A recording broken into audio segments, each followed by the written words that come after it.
Good morning, everyone. It's an enormous pleasure for us to host in the Center for the Study of Conversion and Interreligious Encounters, Cardinal Kurt Koch. Cardinal Koch, can I say a little bit about him first? Was born in 1950 in Switzerland.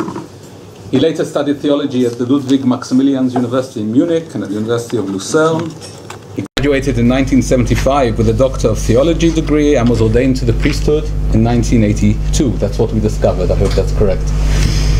In 1995, Cardinal Koch was elected Bishop of Basel and was also president of the Swiss Episcopal Conference from 2007 to 2010, and is still, I think, a member of the Swiss Council of Religions.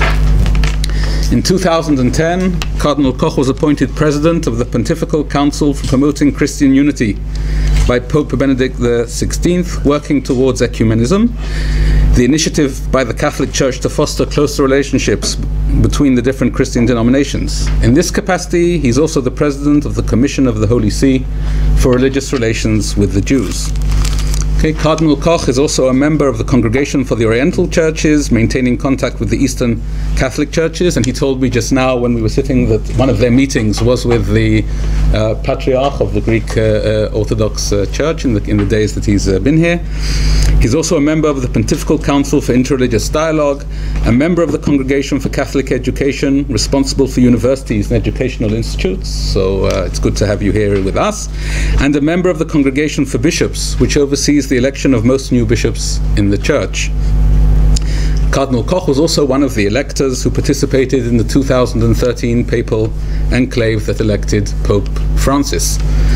Together with Cardinal Koch, we're delighted to have Father Norbert Hoffmann, who is a member of the Salesians.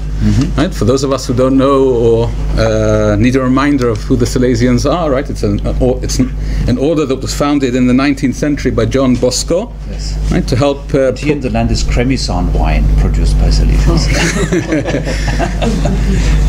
And he's currently the secretary of the Pontifical Commission for Religious Relations with the Jews. And would you like to say a bit more about yourself? Because you also, I know you studied here in Israel. You actually speak. You actually speak some Hebrew. No, some Hebrew. I learned a little bit Hebrew. Rakzat man, ani shachachti hakol. And I'm a biblical scholar, and I taught in Germany. Tanakh. And my specialty was intertestamental literature, so I read the text of Qumrans, Josephus, and this was the period between the second century before and the first century after. So I know all Jewish writings till the Mishnah, and then I was teaching Old Testament, and since 2002 I'm now in the Vatican and organizing the dialogue with the Jewish people. So under the leadership of first of Cardinal Kasper, now since 2010 the leadership of Cardinal Koch. So it's the task to be in contact with all Jewish important organizations, and also dialogue at extra with the Jewish people, and dialogue at inter with our own Catholic people who are dealing with Jewish Catholic dialogue. And we too are the commission. Yeah, both of us. Right. Well, I would like to welcome you both, as I said, to the Center for the Study of Conversion and Interreligious Encounters. To your left is Dr. Yossi Israeli, who will present both the documents, or at least say a few things about the documents. And Yossi was a postdoc here at the Center, and has now moved on to better things in Jerusalem. You can take it from here. I can take it from here. Okay, so I was asked to introduce both the texts that stand at the center of our seminar today. So I made a few notes. I'm sure that I'm not going to be able to say all there is, but hopefully it will launch a fruitful discussion afterwards. The first document before us today, the Nostra Aetate, hardly needs much introduction. issued by the Second Vatican Council that was concluded in 1965 and which took upon itself to address the place and the role of the Church in modern world, this conciliar declaration, the Nostra Aetate, concerned itself with the relation of the Church with other non-Christian religions. Marked by a strikingly pacified tone, it aimed to consider what draws men to fellowship for the purpose of promoting unity and love among individuals and among nations. Although written only 20 years after the horrors of World War II, it was a message formed in a remarkably optimistic moment about human history, as underlined in the opening sentence of the declaration. In our time, Nostra Aetate, when day by day mankind is being drawn closer together and the ties between different people are becoming stronger. End of quote. While we may wonder, from the hindsight of 2017, whether this prediction was globally fulfilled, it seems that in the more narrow context of the Jewish-Christian relations, it did capture and promoted a change of historical tides. While the declaration addressed the Church's approach toward all the world religions, the question of its specific relationship with Judaism received a special attention. Its fourth article, which comprised about half of the declaration, was dedicated to this topic alone. And as we can learn from the second document in front of us, it was not a mere coincidence. In fact, Pope John XXIII initially proposed that the Council would issue a declaration under the title Tractatus de Judaeis, and only later the decision was made to compose a more general proclamation that would encompass Catholic relations with all world religions. In this fourth article, the declaration makes several assertions with regard to the status of Judaism. Among them, there are three that seems most explicit and tangible. First, it fully and unequivocally acknowledged and embraced the historical and the theological continuity and dependency of the Church on its Jewish origins, as well as the historically Jewish character of its founders. Second, it categorically discharged Jews in general from any blame or responsibility for the death of Christ. And third, it strongly rejected any form of hatred, persecution, or other displays of anti-Semitism against the Jews. While none of these assertions in and of itself can be considered revolutionary or unprecedented, as we all here know very well, such ideas were often suppressed by other forces and attitudes within the Church along its history. Therefore, their unambiguous formulation as the official stance and policy of the Catholic Church marked in the eyes of many an historical shift from a previous state of hostility between the Church and the Jewish religions. And indeed, as the second document before us makes it perfectly clear, the impact of the Nostra Aetate on the actual prospects of Christian-Jewish relations and dialogue was considerable. Written for the occasion of the 50th anniversary of the Nostra Aetate, the document carrying the title from Romans 11, "The gifts and the calling of God are irrevocable," begins with a brief survey of the achievements that were made since the Second Vatican Council in attempt to create better Jewish-Christian relations. Such attempts included both the development of personal relationships, direct encounters, and face-to-face dialogues between the leadership of the Catholic Church and various Jewish counterparts, and the advance of what we may call interreligious scholarship. One of these early accomplishments was the foundation of the Commission for Religious Relations with the Jews in 1974 by Pope Paul VI. This commission would first lay out in clear terms the desirable objective of the Church to deepen its knowledge and understanding of Jewish religious traditions, an objective that it will strive to fulfill in the coming years through the publication of several documents and texts that emphasize and explore the nexus of theological, biblical, and liturgical ties between Jewish and Christian traditions. And it is this same commission, which is headed today by Cardinal Koch, that issued the document at hand, "The gifts and the calling of God are irrevocable." Importantly, the document defines the familial relationship between the two religions based on an historical framework which largely corresponds to what many historians have been pointing out at recent decades, Namely, that while the Jesus movement first took shape within the Jewish horizon of its time, following the destruction of the temple, Christianity and Rabbinic Judaism continued for a long period of time to develop in parallel and against each other. These circumstances are rightly accounted for the matrix of joint allusions, images, mutual reflections, narratives, and counter-narratives that we find in their ancient traditions, and which provide, on the one hand, a productive ground for cooperative scholarship, and on the other hand, make the dialogue between them intra-religious as much as inter-religious. But the document's main purpose is to present a Catholic reflection on the theological questions that developed since the Second Vatican Council. For as we are reminded, the Nostra Aetate was designed to be a stepping stone for overcoming the initial grievances and suspicions that resulted from a long history of animosity, and particularly following the Holocaust. In that respect, it marked the initiation of a new dialogical process, but it did not set its final result. Or, in other words, it did not resolve all the theological questions that it brought up. Thus, we are also cautioned not to read back into the declaration of the Nostra Aetate all the progress that was made ever since.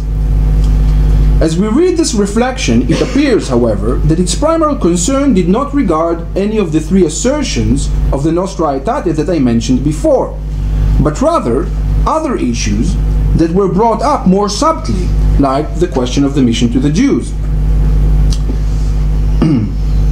Another such issue was captured in a statement that followed the exoneration of the Jews from the blame of the killing of Christ, and it reads in the Nostra Aetate: although the Church is the new people of God, the Jews should not be presented as rejected or accursed by God, as if this followed from the Holy Scripture.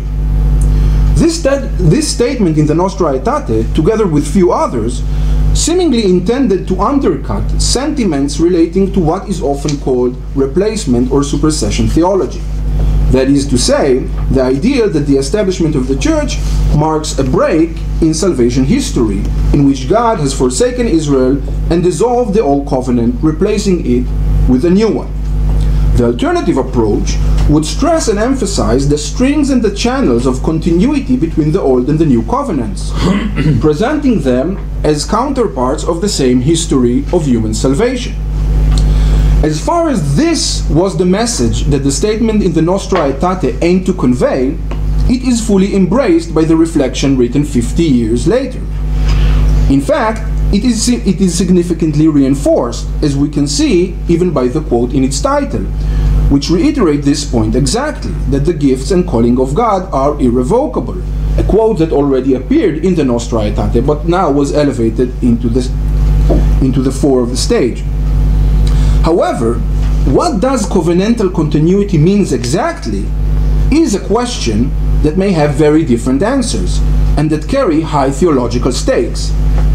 It is on this question that this document seeks to elaborate, and if I understand correctly, it particularly aims to counter one answer that some have apparently read back into the notion of covenantal continuity in the Nostra Aetate in the past 50 years. Namely, the divine history allows two parallel paths for salvation. One, particular for Israel, which is rooted in its historical covenant with God that was never annulled, and another, universal, that is accessible to all nations through the faith in Christ. In contrast to such possibility, this recent reflection strives to balance a strong support in an uncompromising ideal of covenantal continuity with an equally firm stance that there is only one path for salvation. As it states, and I quote, "The theory that there may be two different paths for salvation, the Jewish path without Christ and the path with the Christ, whom Christians believe is Jesus of Nazareth, would in fact endanger the foundations of Christian faith. Confessing universal and therefore also exclusive mediation of salvation through Jesus Christ belongs to the core of Christian faith. Or in other words, maybe, extra ecclesiam nulla salus. There is no salvation outside the Church." This duality is first stressed out with regard to the history of revelation as the Word of God, which Jews and Christians share, but through very different interpretations.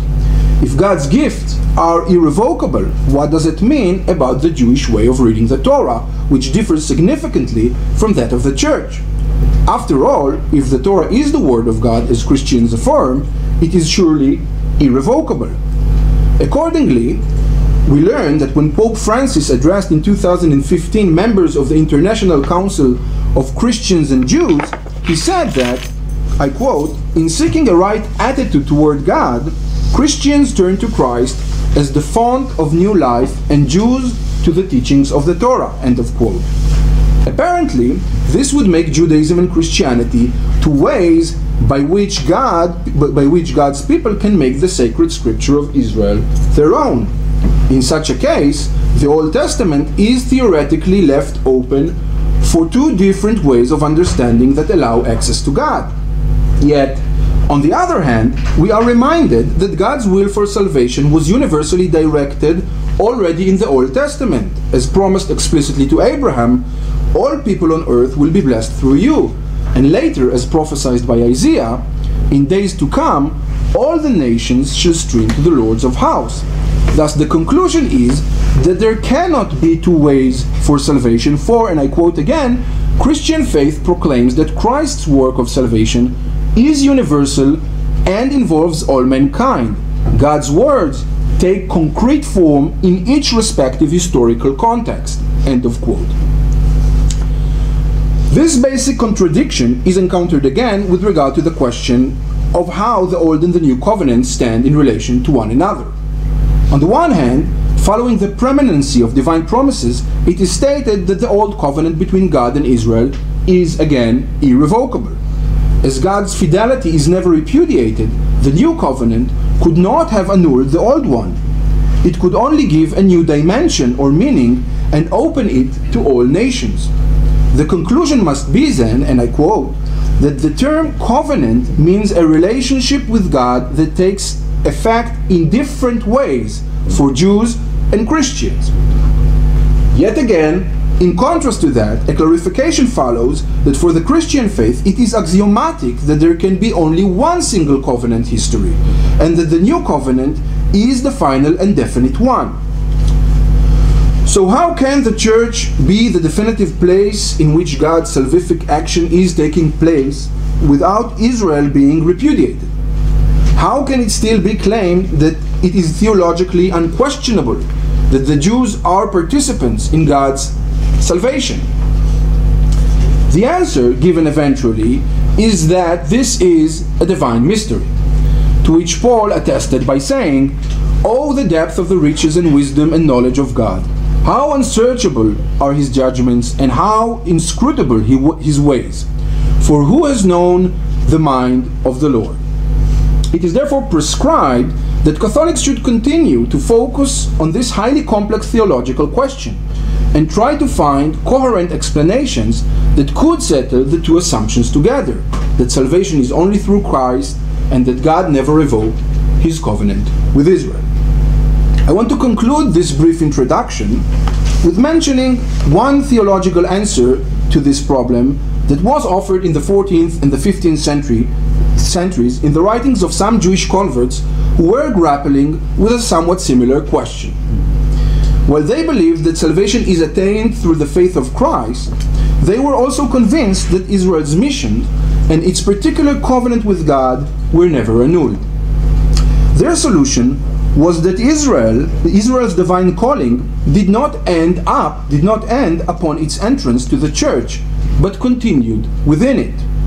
To their mind, Paul's olive tree metaphor signaled that the church could harmoniously nourish two kinds of different branches, thus ensuring their particular identity as Israel while allowing them to be a part of the mystical body of Christ. Of course, this solution entailed prospects of Jewish conversion, while at the same time redefining its unique meanings.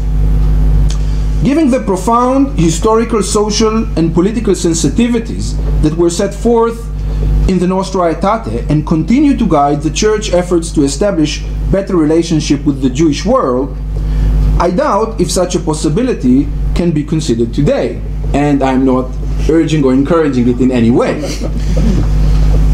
But since this is an academic forum comprised mostly of historians, we may wonder whether, in purely theological terms, this would have been more or less radical solution than the one of the two paths for salvation.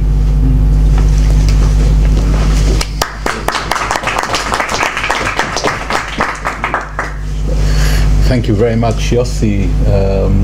Would you like to say anything at this time, or shall we open the floor to discussion? Or Father Hoffman? First of all, I will thank for the summary of the thinking. And I think we must say this new document is not a presentation of solutions, but is a presentation of questions, because we want to deepen the religious and theological dialogues, and in this sense we hope to have a better discussion between Jews and Christians. This is the Catholic view of the dialogue, but we can find solution only in the dialogue with the other side.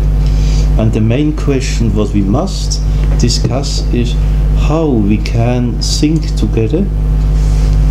On the one side, that the covenant of God with Israel is not revoked, and on the other side, the conviction of Christian that with Jesus has brought something new. This is the main question. No? And then we must find in the dialogue how we can think together both conviction. And this is a crucial question, but I think it's very important to raise this question. And in this sense, I'm very grateful for your opening of this discussion. No, it's a good summary. I couldn't have done it better. We understand now better. We now understand better our document.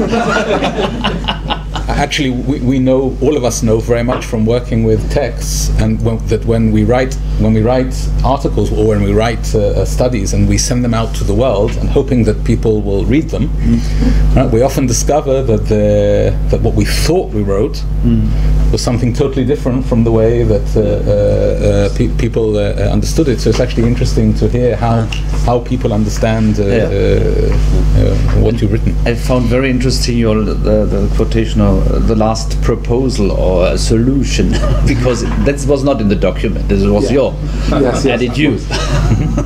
Yossi is a great expert on the 14th and 15th centuries, and the materials he works with are fascinating and can contribute much to our discussion. I open the floor to whoever wants to make comments. We'll start with Dov and then Danny. First of all, I will stand in a critical way, or critical answer to, first of all, to Yossi offers, and then I want to move on the documents he analyzed before, because regarding those converted Jews in Spain, the idea was that Jewish ritual is a kind of prelude which is really fulfilled in Christianity. And then the point was less ritual, I believe, than ethnicity. In other ways, a person, since he is Jewish by birth, he is chosen. Whereas regarding the fulfillment of the Torah, is only fulfilled through Christianity. And therefore this cannot be a solution for today, because we have also not only converted Jews, but observant Jews. The problem, I think, regarding one of the problems of these documents is that, in fact, Judaism is also, I believe, universal. It's universal through its particularity. That is, not only through the fulfillment of the law, you are supposed to bring light to the Gentiles or to the world, but Judaism admits conversion. and that is even if Judaism not in an open way calls to convert, is open to conversion. And here we are facing again the problem of ethnicity, because if to be a member of Israel in terms of membership to Abraham through the flesh, what we can do with people who joined Judaism as others who joined Christianity. In other ways, the solution proposed by thinkers like Franz Rosenzweig, according to which Judaism plays on the ethnic ground of the Jews, and whereas Christianity on the ground of universality is problematic, at least for those like myself firmly believes that Judaism has a universalistic, although non-missionary, but universalistic role. And finally, I believe that the question of the end of the mission, the declaration to put an end of the mission of the Jews, is more important, is very important, not because the Vatican and the Catholic Church declare that we don't need to make efforts to bring Jews to Christianity, because in terms of numbers, the majority, there is, as far as I know, there is no mass phenomenon today of conversion from Judaism, of willing conversion, theological, from Judaism to Christianity. What it is important for me is that claiming that the Catholic Church is acknowledging that if you stay as a Jew, as an observant Jew, you attain salvation. That is, I think that the emphasis is less on mission and more on giving to the Judaic observance a full, legitimation, also from a Christian standpoint. It is our conviction as Christian that the New Testament is the fulfillment of the Old Testament, but we don't say that there must be also for the Jews. In the document of the Biblical Commission is said that we have two different lectures of the Old Testament, the Christian lecture and the Jewish lecture, and both lectures are valid. In this sense, we don't say you must read the Old Testament in the age of the New Testament, but you have your lecture. And the second question, perhaps not the distinction or the difference between particularity and universality is the problem, but when I think rightly, I have the impression that Judaism doesn't make mission, but Christianity makes mission, but makes a clear difference between the mission to the Gentiles and the no mission to the Jewish people. We have not an organized mission against the Jewish people about this conviction, but it's clear we give witness of our faith, as you give witness of your faith in a freedom and dialogue situation. Thank you. I think universality is part of every religion. If I see Genesis 12, Zechariah 14, Jesaja 2, Micah 4, you find universality also in Christian. And I don't know, do you think that universality is part of religion generally? Monotheism, yes. Yes. It must be. Yeah, for me, universalism is part of a monotheistic religion. Otherwise, it isn't a religion. Or not monotheism. Yes. Also, polytheism has universality, recognition of other gods, of other religious communities. There's hierarchy. No. Recognize boundaries also. Of course. Danny. I wanted to pick up some of the things that Dover was talking about. First of all, thank you very much for joining with us, coming to Israel and Beersheba. I think the point that I heard from Dov was, if you have a Gentile who converts to Judaism, would you give that person the same benefit of the doubt, let's say, as you would to a Jew who was a born Jew who was performing Judaism, because according to the Two Covenant or permission for Jews to remain Jews would appear to include only ethnic Jews and not Jews by choice. But cool. So that would seem to be that, and I think that was Doe was getting at. There's a problem if you have a Gentile or even a Christian who converts to Judaism, whether that would be considered legitimate. But the question I tended to ask before he started asking was about the paragraphs about evangelization. And if I remember correctly, when the statement came out, this was one of the more sensitive parts for Jews, because even with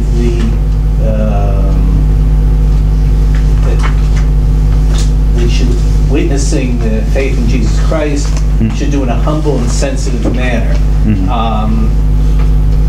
But it doesn't say that Christians should not witness Jesus Christ to Jews. And I think that from a Jewish point of view, people would like a definite statement saying we will not missionize. Now, I understand this is a big problem because it would undercut, at least what I, as a medievalist, understand what the Catholic Church is about and Christianity in general.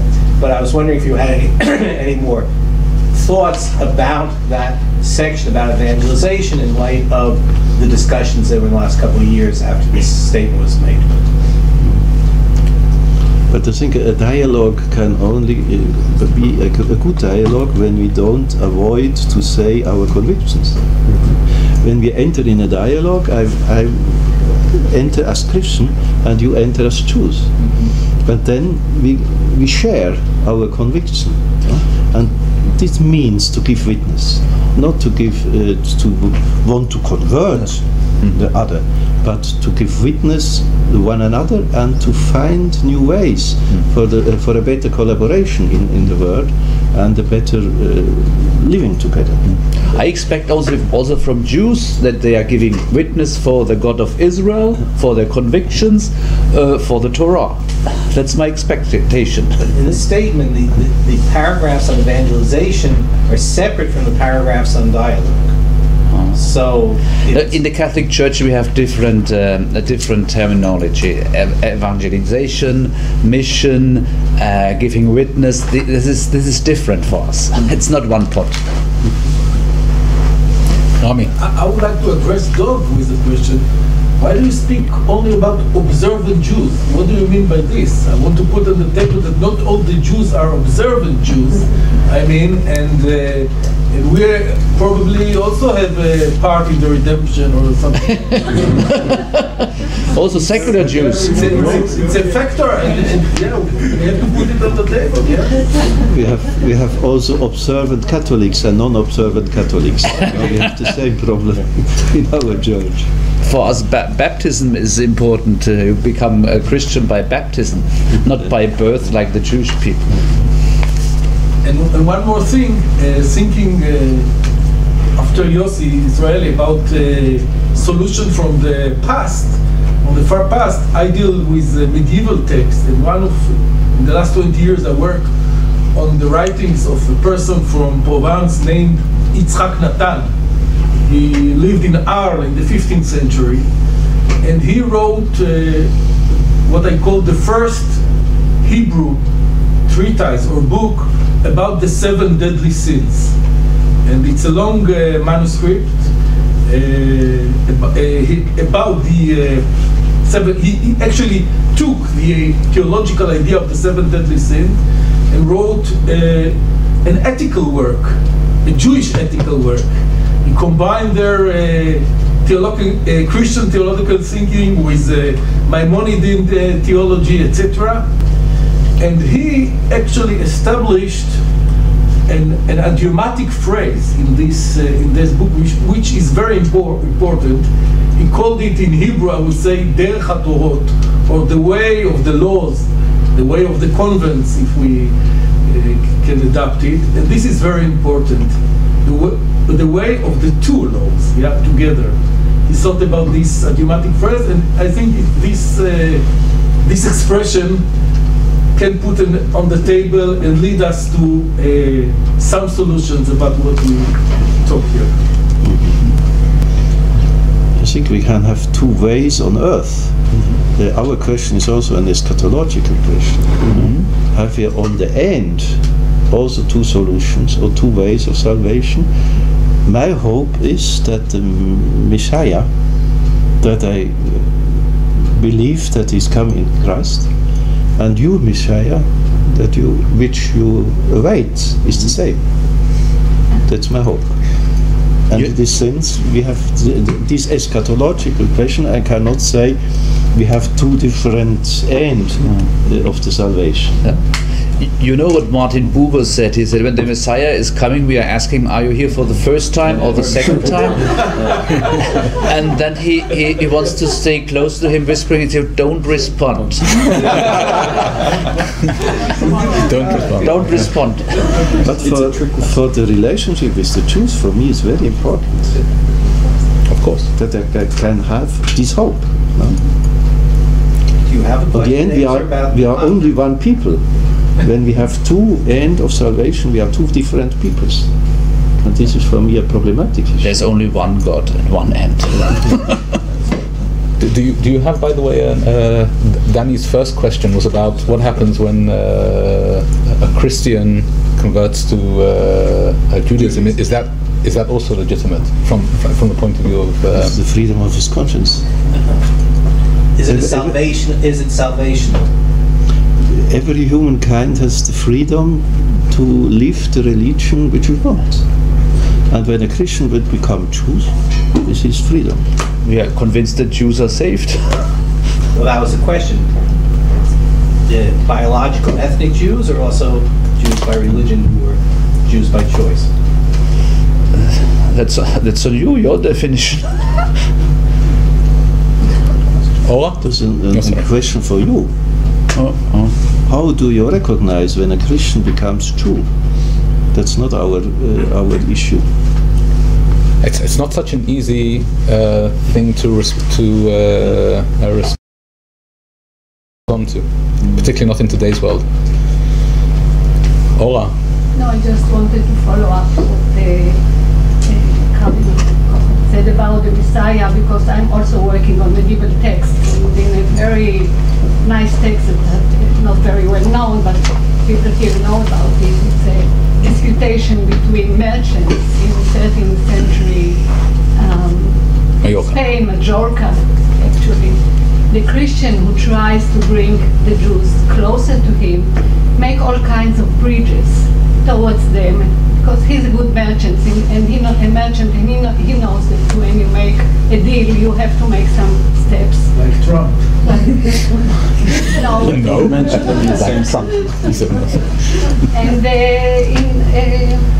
And he says to his counterpart, the Jew, actually there is no difference between us.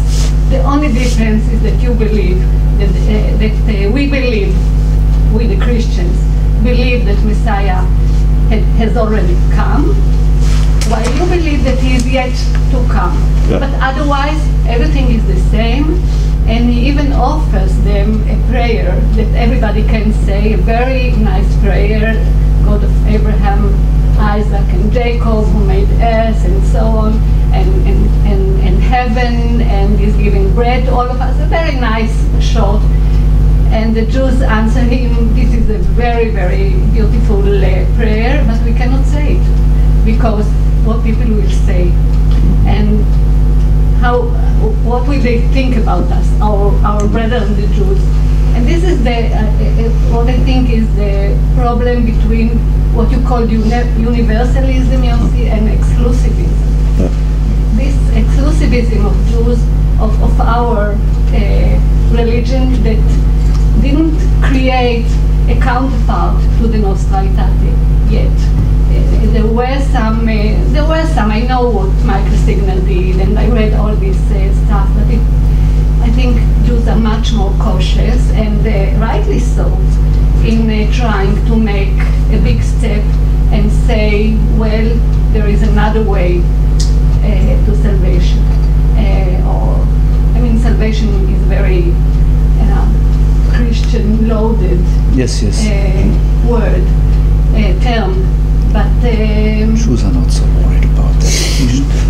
but the idea of that we have to go on living in contradictions is what we have to accept.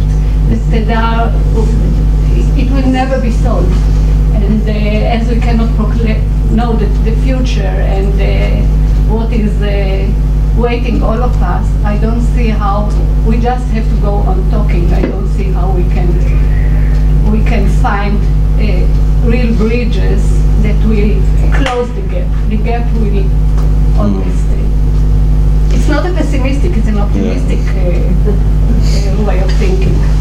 Perhaps we can make the distinction that we can say we have two different ways to salvation, but we don't have two different ways of salvation. And it's clear that we have a clear difference. For us Christians, it's very easy to pray with you and to use your prayers. It is a common heritage. For you it's very difficult to pray with us, with our words, because we have another conviction. And this is not equal. Another concept of God. But we can learn from one another and to have a better understanding also of God when we read the text with Jewish eyes. And this is an enrichment of the dialogue. Alexander? First of all, I want to thank you for this beautiful document. This is not irreverent what I'm going to say, but it reminded me when I have to apologize to my wife. I would like to achieve that sincere tone, and this is meant as a compliment, because what I felt in reading the compliment, that it was more than a rapprochement. It was even, I felt there was a religious intention in religious significance given to the purpose of dialogue. My question is, because when I started to read, I thought, let's go right to the meat. And this is the death of Jesus Christ. And so, first in Nostra Aetate, I saw that the presentation was saying the Jewish leadership was responsible for the killing of Christ. So I was very interested in what your document was going to say. And what your document was going to say said was that actually you also took the Jewish view into account. So you said, like, this is how we have traditionally seen it, and this is what the Jewish view is. And the Jewish view was, this person claims to be the Son of God, and this is a religious transgression. So when I was reading it, I was thinking, what about the place of non-religious scholarship in the analysis? So for instance, if what I think if I would myself as a non-religious scholar, if I would look at the situation, I think there's a Roman occupation. If somebody says, I'm the Messiah, the Jewish leadership knows this is easily going to cost the lives of 50,000 Jews. So we better either follow this person because there's a viable Messiah, or we should get rid of him before more bloodshed comes into the picture. So my question was, what is the place of a secular view of religious history in religious dialogue? Because in a sense, like, I felt like this specific way of looking at it even makes it less problematic than saying, okay, on the one hand we have a religious community that says, like, well, you claim to be the Son of God, and that's a very big problem, and therefore we have to do something against you. And the other side says, well, this was the Son of God, and he was murdered by a specific group of people. So what is the role of, because I know, like, the Catholic Church is filled with, like, great scholars and great historians. So what is the role of scholarship in this dialogue? Or should it have a role? Or should you stick to the two religious perspectives? No, this document is planned for having a dialogue between scholars, because the theological and religious questions in this document are not heavy. not easy questions, but a very difficult question. And it's very important that we have the teachers, scholars with a profound knowledge of both tradition, and all to have a better knowledge of the history between the different religions, because we had not an easy past in the relation between Judaism and Christianism, and to show in which direction we can go in the future and overcome many prejudices in the past is not an easy question, and we must have the help of the scholars. But I don't understand very clearly your question. There was the scholarly perspective was missing, which might even more diffuse the situation. But I felt that in the Jewish history of after 2,000 years of Jewish-Christian relations, which not always have been good, Jesus of Nazareth has become a problematic character, whereas what I think in the specific historical period, he was, from a scholarly outside secular perspective, he was a quite unimportant religious entrepreneur. So in a sense, like, he has become religiously much more problematic over the last 2,000 years because of the existence of Christianity and the bad relationships with Christianity. So I think if you would look at the historical situation without the heavy religious charge of, on the one hand, our Messiah, the Son of God, was murdered, and on the other hand, this person is basically responsible for the killing of many Jews afterwards. And if you add to this more down-to-earth historical perspective of this, there was a religious scene in the beginning of the first half of the first century, and there were all kinds of religious entrepreneurs. This person claimed he was the Messiah, and he was going to split the Jordan, and then the Romans killed him. And so in the sense that for me that also diffuses a lot of the tensions. But on the other hand, it's a secular perspective, because it doesn't take any of the historical actors as divine characters or as divinely demonic characters. So that's my point, that the contribution of a secular perspective might actually help dialogue. I think if the church took a secular perspective in the same way as if the in the same way that if in a way the rabbis took a secular perspective, that would undermine the entire structure. David Rosen says always, even if a rabbi and a priest are speaking about the weather, it has always religious connotations. So it's as priests or as believers, we cannot only have this secular perspective. I mean, not like only, but like in addition to.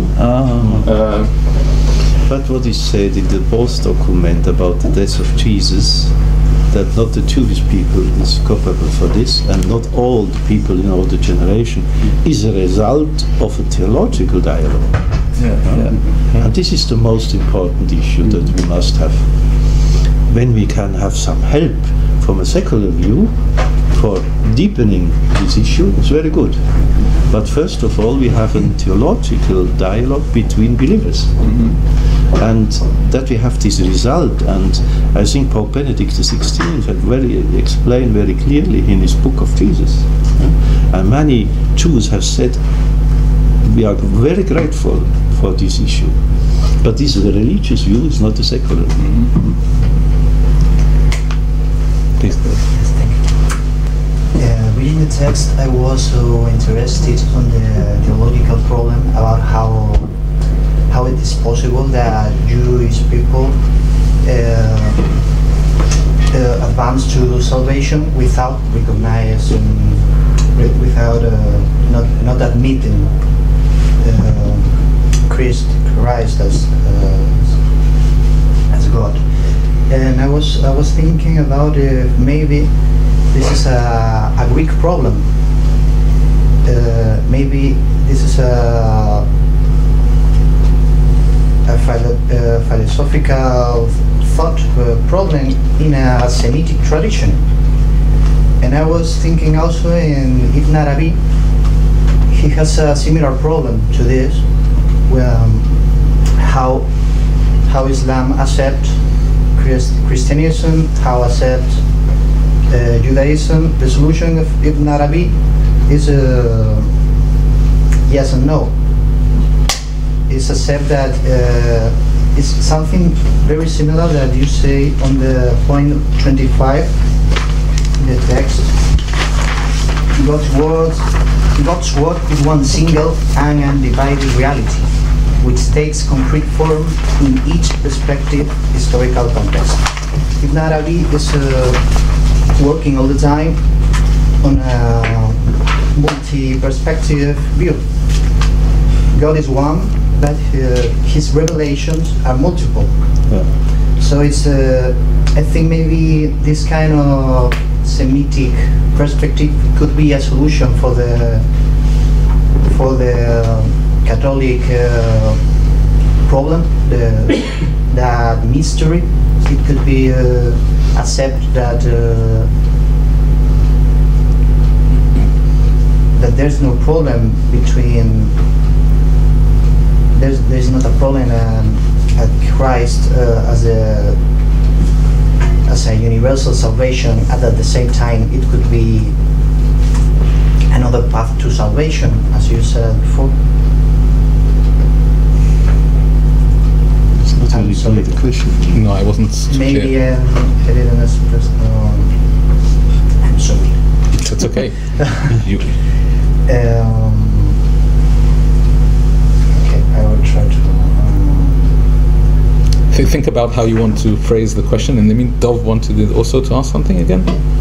No, just I have a lot of things to say, but regarding Alex's remark, in fact, if Alex means by secular view scholarly views, there is no coincidence that the Vatican made such steps, and parallelly we are discovering in the same time another vision of Jesus as a Jew, and on Christianity as deeply emerging from communities of Jews believing in Christ.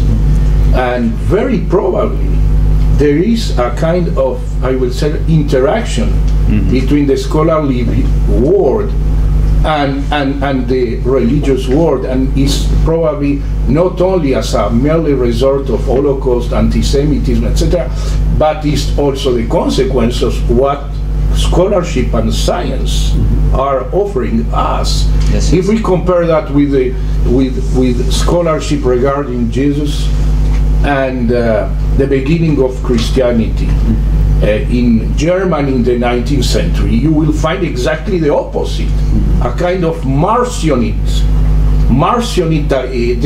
depiction of Christianity, and there is no chance that this fueled a lot of hatred and racial anti-Semitism. That is, I think there is no coincidence. It's part of, No, we in the Catholic Church, we discovered the Jewishness of Jesus only, let's say, from the 50s, 60s on. No, and I mean, your education is a perfect embodiment of this kind of move towards a understanding that I think Dov was aiming at, that there is a very substantial part of Jesus's personality, knowledge, ambience in the society that he moved around that could push the right buttons and draw people to the message that he was trying to convey at the time. And of course, the fact that a Christian cleric like yourself and others of your time come, study here, study Hebrew, study the languages, study the beliefs, and understand the dialogue and the interaction is in my humble opinion, a direct result of these two documents. Yes. Scholarship has a slow corrupting influence on the creation of toleration. Nadia. Yes, I would like just to add something that I'm sure Dov will agree with me, that the Jewishness of Jesus was put forth working on regarding the converso question and attitudes toward the Jews. I mean, besides the ideas of purity of blood and ethnic all Christians, ethnic Jews, and so on, you have these ideas that were not accepted by the church in general of the Jewishness of Jesus, the Jewishness of Mary, and the apostles, and so on. So this idea is an old one. It was probably just accepted in the church only. It took some ages.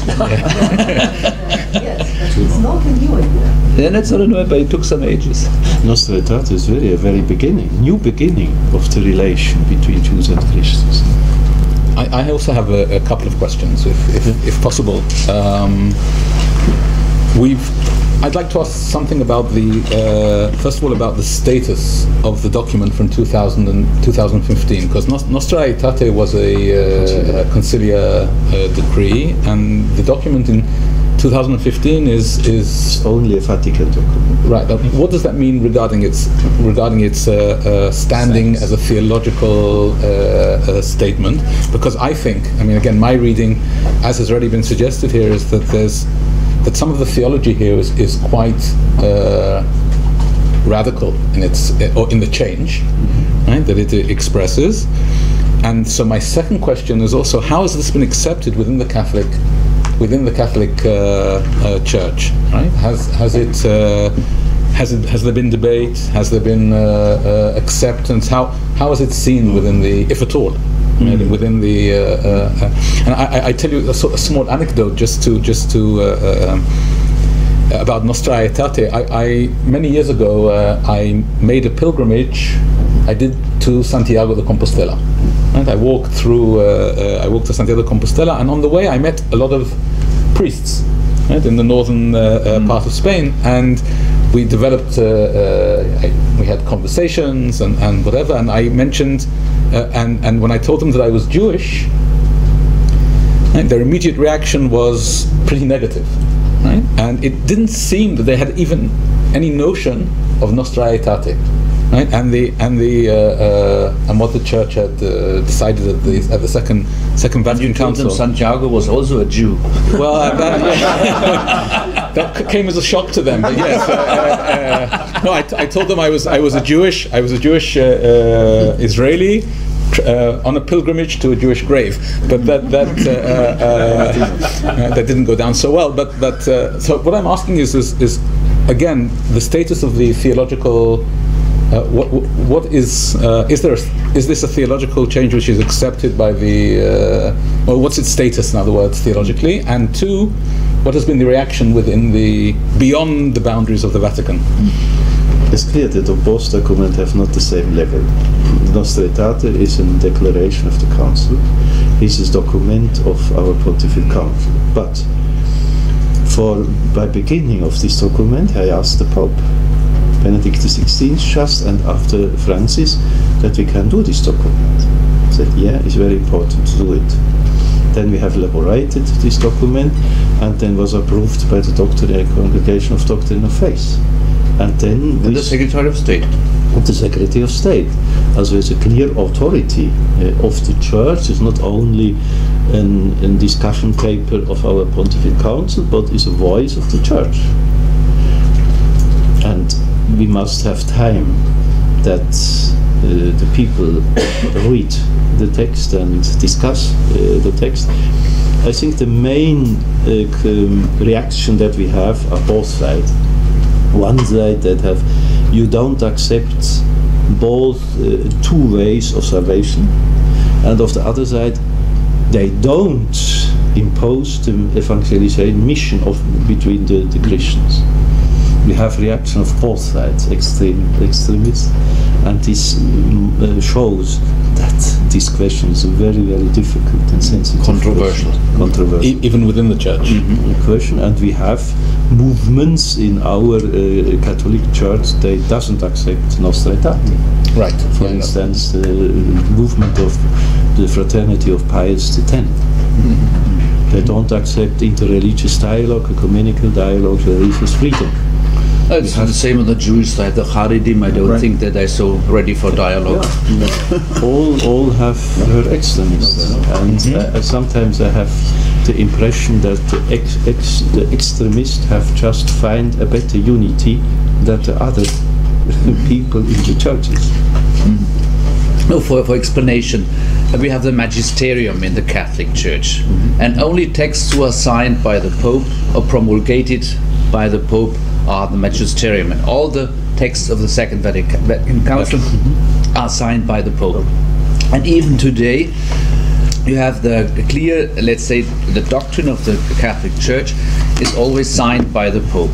And the other texts are texts of the Vatican, but have a certain authority, because they have to go through the Doctrine of Faith Congregation and the Secretary of State, and also the Pope is involved to these texts. And this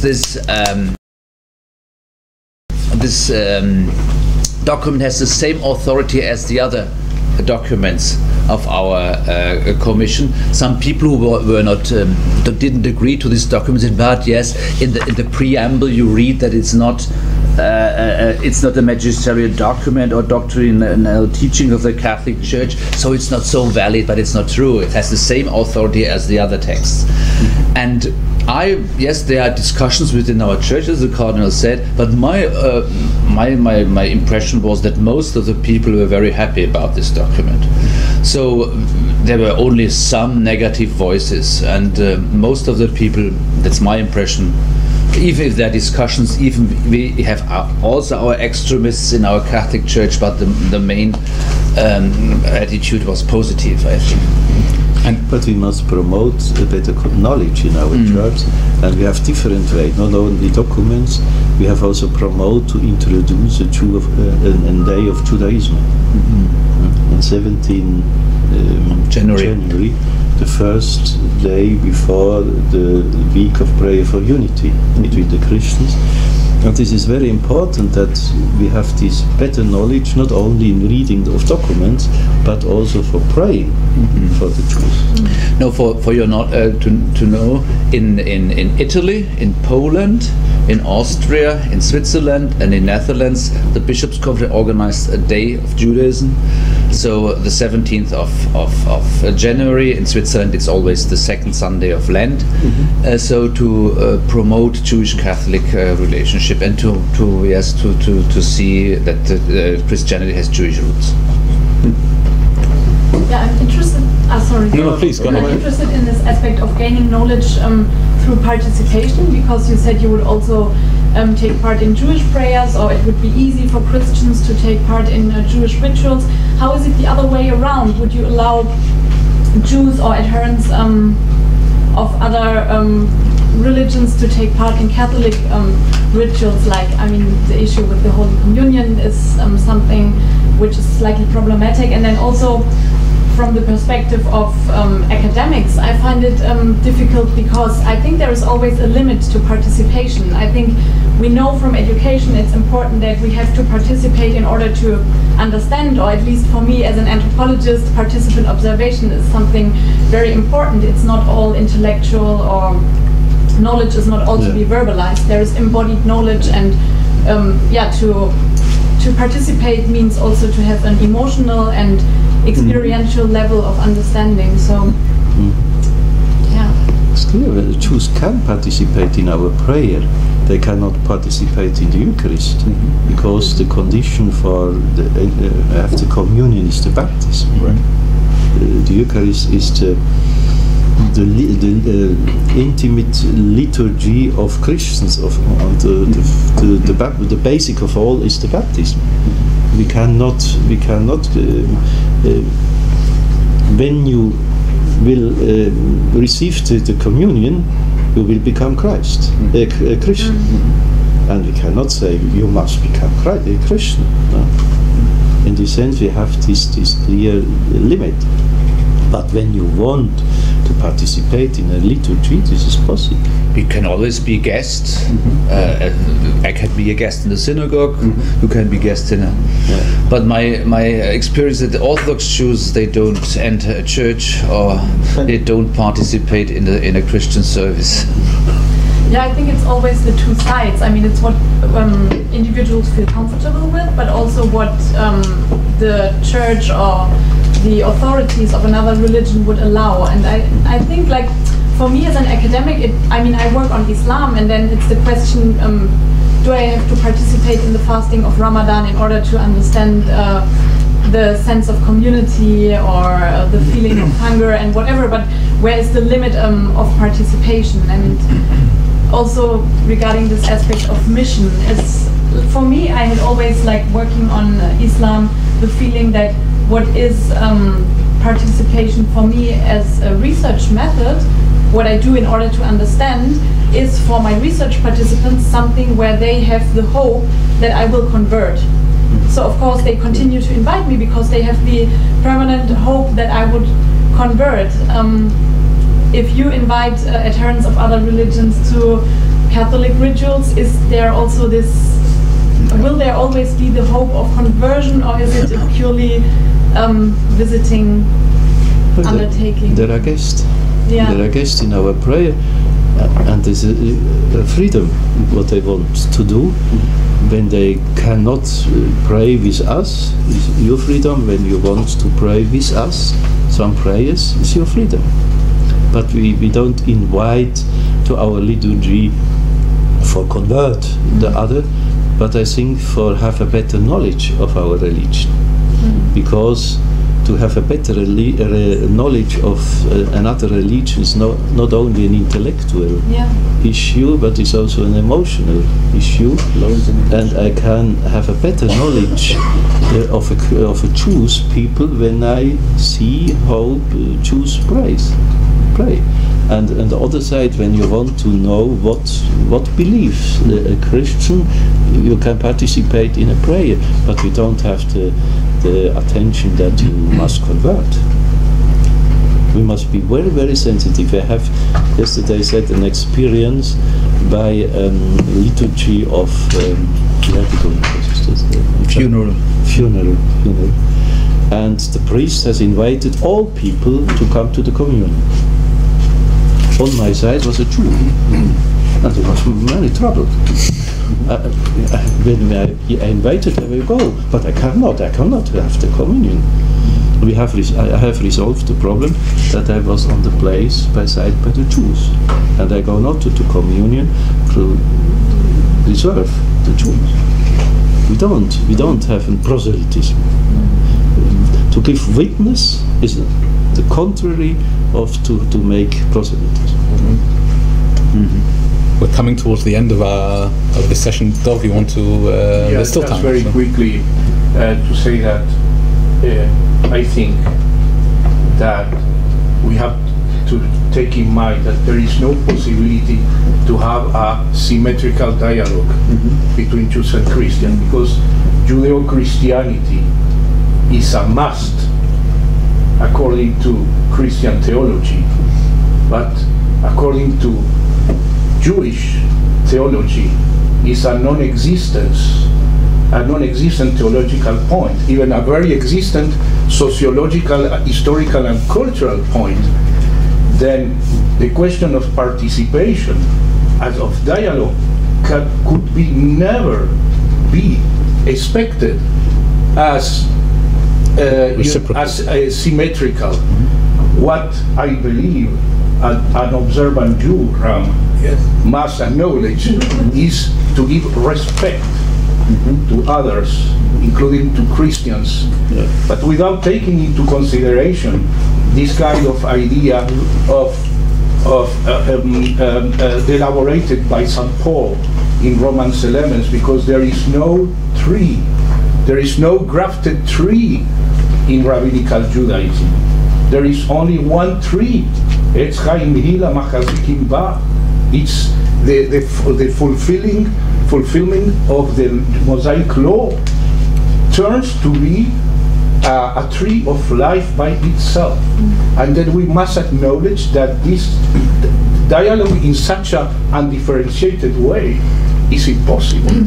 Yeah, of course, but I think on a daily basis it's not everyone engages in theological debates. It's like on a daily basis when people of different religions live next to each other, it might happen that there comes up the question if they should participate. And for us as researchers, what I think the participation as a methodology. So that was just my question about the guidance or the policy of the church on that. I think just a short remark. You were mentioning your meeting yesterday with the Greek Orthodox Patriarch of Jerusalem, and of course we know of the important role the Catholic Church has today in leading Christianity worldwide, especially with the reaction towards things that are happening, especially here in the Middle East. My question is, and of course I take into account the fact that within the Church itself, as you mentioned, there are debates regarding these two documents. There are people who are opposed to Nostra Aetate, and there are people who may have issues also with the current document. To what extent are you putting this forward, this kind of attitude forward, also to other versions of Christianity, especially the older versions of Christianity, Greek Orthodoxy, Pravoslav churches? Are you spearheading or attempting to spearhead a movement, an ecumenical movement of trying to reconcile Christianity with the Jews in a way that is not only within the boundaries of the Catholic Church, but maybe beyond? First of all, it's a document for the Catholic Church and for the Catholic believers, but it's very free for all our dialogues. And I think the Jews have a dialogue with the Orthodox, particular dialogue, and when they want to read and study this document, it's not forbidden. No, there's a systematic dialogue from the Orthodox Church with the Jewish people. That's the umbrella organization, International Jewish Committee on Religious Consultations. I think they had till now 8 meetings. So only recently, let's say, it's nothing. No, it's not so. Yeah, and then is existing on a worldwide level the International Council of Christian and Jews, and this is Jewish people and all other Christian denominations. It's a worldwide organization. It's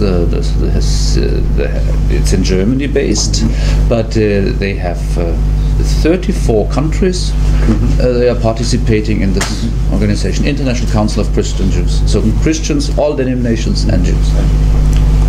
In fact, I know that our speaker, one of our speakers later on, who Rabbi David Rosen, was last week. He was chair of this organization. Yeah, he was in Greece and he was chairing this this conversation.